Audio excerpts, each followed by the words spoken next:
Kitab Kejadian pasal yang ke-15.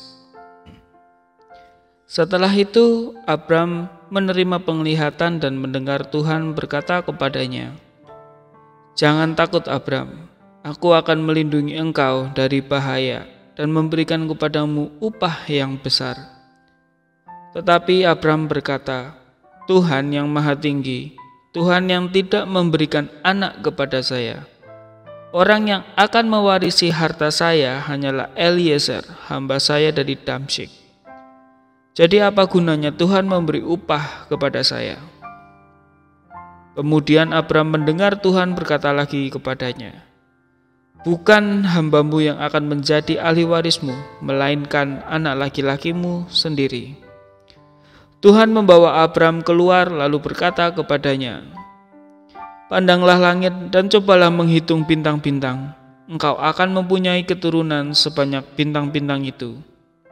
Abram percaya kepada Tuhan dan karena itu Tuhan menerima dia sebagai orang yang menyenangkan hatinya. Kemudian Tuhan berkata lagi kepadanya, "Akulah Tuhan yang telah memimpin engkau keluar dari negeri Ur di Babilonia untuk memberikan tanah ini kepadamu menjadi milikmu."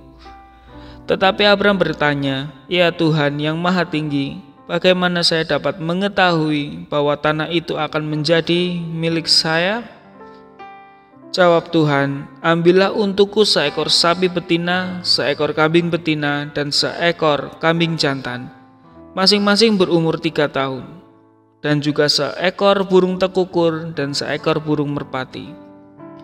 Lalu Abram mengambil binatang-binatang itu bagi Allah. Sapi, kambing, dan domba itu masing-masing dibelahnya menjadi 2, dan belahan-belahan itu diletakkannya saling berhadapan dalam 2 deret. Tetapi burung-burung itu tidak dibelahnya.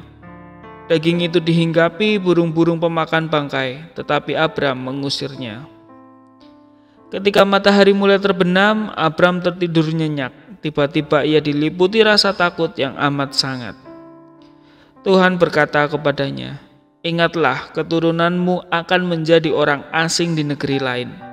Mereka akan menjadi hamba di sana dan akan ditindas 400 tahun lamanya. Tetapi bangsa yang memperbudak keturunanmu itu akan kuhukum, dan pada waktu keturunanmu meninggalkan negeri itu, mereka akan membawa banyak harta benda. Engkau sendiri akan mencapai usia yang tinggi, engkau akan mati dengan tenang, lalu dikuburkan. Sesudah 4 keturunan, anak cucumu akan kembali ke sini, karena aku tidak akan mengusir orang Amori sebelum mereka menjadi begitu jahatnya sehingga perlu dihukum." Ketika hari sudah malam, tiba-tiba muncul sebuah anglo yang berasap dan obor yang menyala, lalu lewat di antara potongan-potongan daging itu. Pada waktu itu juga Tuhan mengadakan perjanjian dengan Abram. Kata Tuhan, "Aku berjanji akan memberikan kepadamu keturunanmu seluruh tanah ini, mulai dari batas negeri Mesir sampai ke sungai Efrat, termasuk juga tanah orang Keni, Kenas, Kadmon, Het, Feris, Refaim, Amori, Kanaan, Girgasi, dan Yebus." Demikianlah firman Tuhan. Amin.